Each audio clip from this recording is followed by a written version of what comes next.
Powers of the directors section 179 बहुत interesting है, इसको मैं डिटेल्ड एक्सप्लेनेशन दूंगा। वीडियो शुरू करने से पहले इस वीडियो के डिस्क्रिप्शन में आप जाओगे तो आपको chapter by chapter, question by question सारे वीडियोस मिल जाएंगे। तो शुरू करते हैं powers of the directors. Now पहली बात तो डायरेक्टर्स का अपॉइंटमेंट शेयर होल्डर्स करते हैं टू रन और मैनेज द कंपनी। तो मैनेज करने के लिए दे रिक्वायर सर्टेन पावर्स, जैसे कि ये लोग सेक्रेटरी को अपॉइंट करते हैं, फाइनेंशियल डिसीजन लेना होता है। तो कोई भी इंडिविजुअल डायरेक्टर एक बोर्ड के अंडर काम करता है, मतलब बोर्ड के अंडर मतलब ये लोग टीम के तौर पर काम करते हैं, इंडिविजुअली नहीं।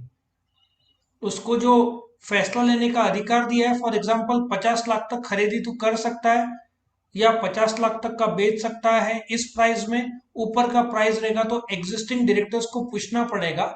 ये सब बोर्ड ऑफ डायरेक्टर्स ने जो डिसीजन लिया है टुगेदर, इंडिविजुअली नहीं। सो याद रखो, डायरेक्टर का पावर इंडिविजुअली नहीं होता, वो as a group, as a board होता है।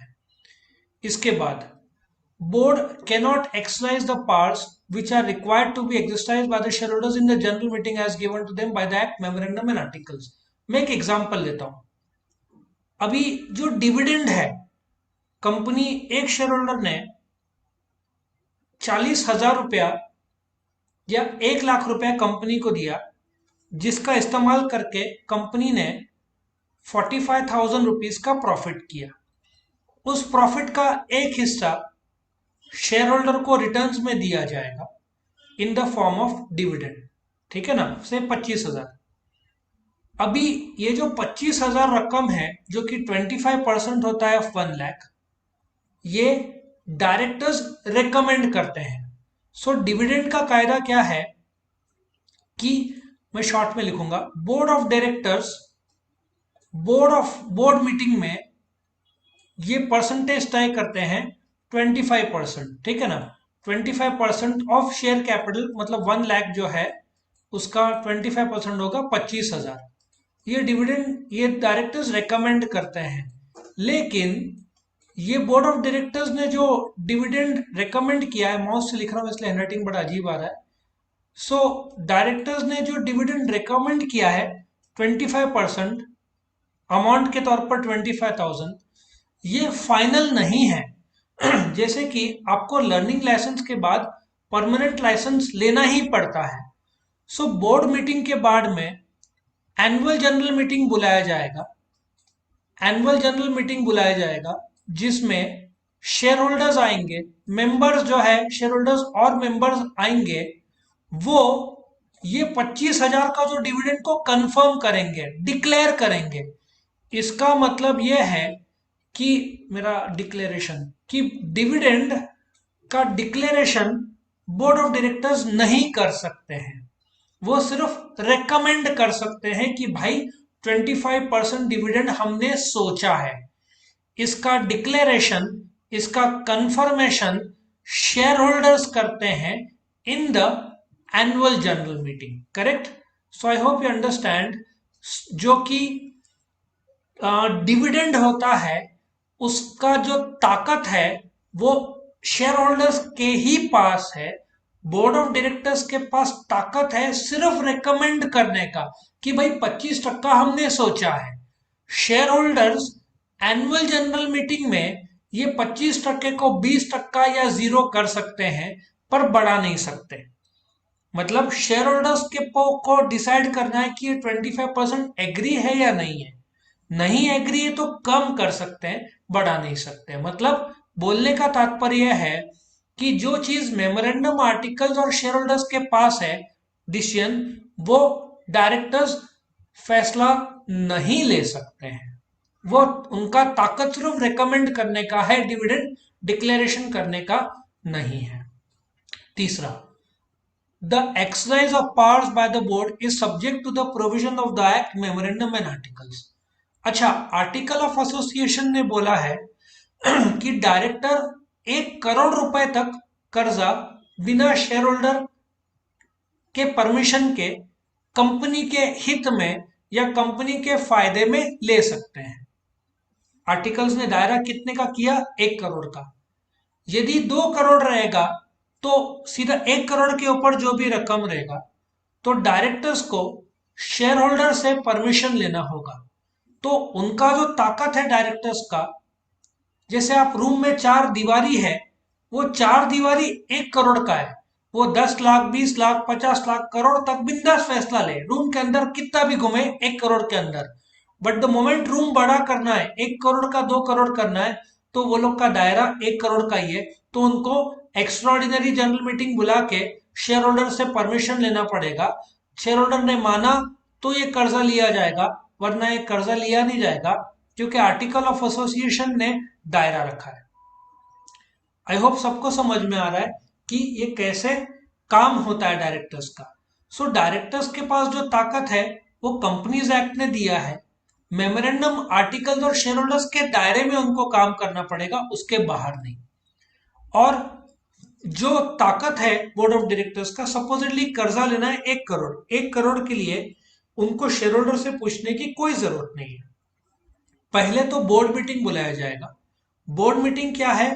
Meeting of the board of directors, साल में 4 बार, 3 महीने में 1 बार, ठीक है ना। उस मीटिंग में डायरेक्टर्स रेजोल्यूशन, डिसीजन लेंगे कि वो लोग बैंक से 1 करोड़ रुपए का कर्जा 11% के ब्याज पे ले रहे हैं। तो ये फैसला बोर्ड मीटिंग में लिया जाएगा, इंपॉर्टेंट फैसला। या ऐसा भी हो सकता है जैसे कि बीवाईके कॉलेज में ऑनलाइन, वैसे तो सीट्स 1000 स्टूडेंट्स का है, बट 5000 लोगों ने अप्लाई किया है।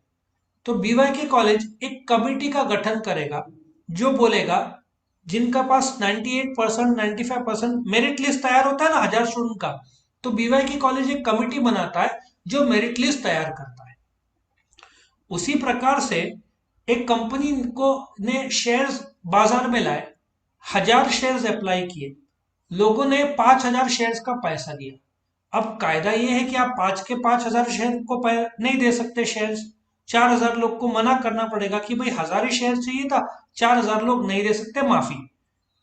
तो इन 5000 में कौन से 1000 शेयर्स को शेयर्स देने हैं, इसमें बोर्ड ऑफ डायरेक्टर्स एक अलॉटमेंट कमिटी का गठन करते हैं, 2-3 डायरेक्टर। फिर वो लोग डिसाइड करते हैं किसको शेयर देना है किसको नहीं। इतना आसान भी नहीं है, SEBI securities exchange board of India के भी कायदे आते हैं, सब 12th में शॉर्ट में बता रहा हूं। सो ये अलॉटमेंट कमिटी भी तय होता है जो तय करता है किसको कितने शेयर्स है। तो ऐसे कमिटी वो लोग जितने चाहे, कोई शेयर्स को जब्त करना है तो फोरफीचर कमिटी, कोई डिसिप्लिन कमिटी, ऐसे डायरेक्टर्स बहुत सारे कमिटी बना सकते हैं। या कंपनी का टर्नओवर गिर रहा है तो क्यों गिर रहा है, वो कारण के लिए एक वो ग्रुप ऑफ मेंबर्स बना सकते हैं। सो डायरेक्टर्स के पास कौन कौन से ताकत है जो डायरेक्टर्स कंपनी चलाने में एक्सरसाइज कर सकते हैं, उसका एक लिस्ट दिया है। टू बोरो मनी, लेकिन याद रखना to borrow money subject to provision of article, जिसने कहा होगा कि यदि 1 करोड़ तक कर्जा लेना है तक डायरेक्टर खुद से ले सकते हैं, 1 करोड़ के ऊपर शेयर होल्डर से पूछना पड़ेगा। तो डायरेक्टर्स खुद से 1 करोड़ के अंदर ले सकते हैं कर्जा to invest fund of the company.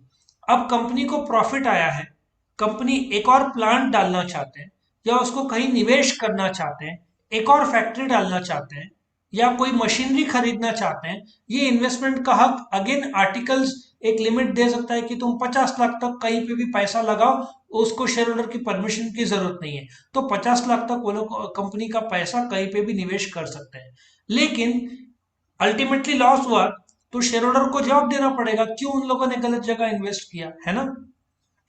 To issue securities whether in India और अब्रॉड, सिक्योरिटीज मतलब इक्विटी शेयर होता है, प्रेफरेंस शेयर होता है, डिबेंचर होता है, बॉन्ड्स होता है, डिपॉजिट्स होता है, ये अलग अलग प्रकार के सिक्योरिटीज है। तो ये भारत में और भारत के बाहर एडीआर होता है, जीडीआर होता है, एक्सटर्नल कमर्शियल बोरिंग होता है, ऐसे अलग अलग सिक्योरिटीज होते हैं, ये इश्यू कर सकते हैं subject to limit of articles. To diversify the business of the company, Reliance Industries Limited एक पेट्रोकेमिकल की कंपनी है, बराबर है, लेकिन जियो टोटली डिफरेंट लाइन है, फोन का लाइन है, रिटेल कपड़ों का लाइन है, डिजिटल इलेक्ट्रॉनिक का लाइन है, ज्वेल्स सोना चांदी का लाइन है। सो आप लोग एक फर्क समझो, एक्सपांशन और डाइवर्सिफिकेशन। एक्सपांशन में आपके पास एक पेट्रोल पंप है, आप एक और पेट्रोल पंप डालते हैं, उसको एक्सपांशन बोलते हैं रिलेटेड बिजनेस में। डाइवर्सिफिकेशन उसको बोलते हैं कि रिलायंस पेट्रोकेमिकल फोन का कोई संबंध नहीं तो वो जियो में एंटर किए, इलेक्ट्रॉनिक्स का कोई संबंध नहीं एग्जिस्टिंग कंपनी का तो डिजिटल में गए, कपड़ों का मतलब पेट्रोकेमिकल का बिजनेस का कपड़े से कोई संबंध नहीं तो इसको डाइवर्सिफिकेशन बोलते हैं ना, don't put all your eggs in one basket, scatter. जैसे आजकल शार्क टैंक आता है जिसमें जिनके पास पैसा है अलग अलग बिजनेस में इन्वेस्ट करते हैं, वो ये डाइवर्सिफिकेशन है। टू अपॉइंट और रिमूव की मैनेजरल पर्सनल, दूसरे मैनेजिंग डायरेक्टर या सेक्रेटरी या जो की मैनेजरल पर्सनल है, ठीक है ना, उनका अपॉइंटमेंट या हटाना एग्जिस्टिंग डायरेक्टर कर सकते हैं। लेकिन तुम एग्जिस्टिंग डायरेक्टर को हटाओगे तो शेयर होल्डर का, समय से पहले हटाओगे तो शेयर होल्डर का भी परमिशन देना पड़ेगा। इतना आसान नहीं है डायरेक्ट एग्जिस्टिंग डायरेक्टर में से किसी एक को समय से पहले हटाना। टू फिल कैजुअल वैकेंसीज, मैंने बोला था कैजुअल वैकेंसी में एक डायरेक्टर की डेथ हो चुकी है, रिजाइन हुआ है, जेल हो गई, तो उसकी जगह पे दूसरे डायरेक्टर को अपॉइंट करना, ये भी एग्जिस्टिंग डायरेक्टर का पावर ही नहीं जवाबदारी भी है। टू रिकमेंड डिविडेंड, मैंने अभी डिटेल एक्सप्लेनेशन दिया था कि directors can recommend dividend 20%, 25, 30, but they can not declare dividend. Declaration of dividend का अधिकार शेयर होल्डर्स के पास होता है। To appoint first auditors of the company. Now क्या होता है, कंपनी जब शुरू हो रही है, नवी कंपनी है, शेयर होल्डर्स का मीटिंग अभी तक हुआ नहीं है बोर्ड ऑफ डायरेक्टर्स कंपनी के बन चुके हैं, कंपनी शुरू हो चुकी है, लेकिन कंपनी का अकाउंट्स का चेकिंग कोई बाहर का आदमी करेगा। शेयर होल्डर्स का तो मतलब कंपनी शुरू हुई है दिसंबर में, एनुअल जनरल मीटिंग होएगा सितंबर में, 8-9 महीने रुक नहीं सकते, इसलिए डायरेक्टर्स फर्स्ट ऑडिटर को अपॉइंटमेंट करेंगे दिसंबर में ही। और ये जो डायरेक्टर है ने जिसने ऑडिटर का अपॉइंटमेंट किया है, ये ऑडिटर ऑडिटर मैंने बताया था पिछले वीडियोस में, आप लिंक में जाकर देख सकते हो व्हाट इज एन ऑडिटर। तो ऑडिटर कंपनी के अकाउंटेंट द्वारा बनाया हुआ अकाउंट्स को चेक करता है, बाहर का आदमी है। तो ये अल्टीमेटली ऑडिटर का अपॉइंटमेंट शेयर होल्डर्स करते हैं in the annual general meeting. लेकिन जो पहला ऑडिटर है, दिसंबर में आज कंपनी शुरू हुई है, एजीएम होगा सितंबर अक्टूबर में, 8-10 महीने हैं, तो एग्जिस्टिंग डायरेक्टर पहला ऑडिटर का अपॉइंटमेंट करेंगे। ये ऑडिटर कंपनी का अकाउंट चेक करेगा और जैसे ही सबसे पहला एनुअल जनरल मीटिंग होता है से सितंबर में अगले साल, तो एग्जिस्टिंग शेयर होल्डर्स इस ऑडिटर को या तो अपॉइंट कंटिन्यू रखेंगे या इसको हटा के कोई और ऑडिटर को लेकर आएंगे। तो लेकिन पहला ऑडिटर एनुअल जनरल मीटिंग से पहले एग्जिस्टिंग डायरेक्टर्स अपॉइंट करते हैं, क्योंकि शेयर होल्डर्स का मीटिंग अभी तक हुआ ही नहीं है। और आखिर का पॉइंट, अभी कोई डायरेक्टर से कर्जा लिया, उसको टाइम देना कि ठीक है और 6 महीना ले ले कर्जा लौटाने के लिए। वैसे तो कंपनी से 2013 इतना आसानी से कर्जा देता ही नहीं है, करेक्ट। कंपनी को एग्जिस्टिंग डायरेक्टर को कर्जा देना लगभग इम्पॉसिबल है। कुछ कर्जा देने का, रेमिट करना, रिपेमेंट का टाइम देना डायरेक्टर को, ये एग्जिस्टिंग डायरेक्टर के ताकत में आता है।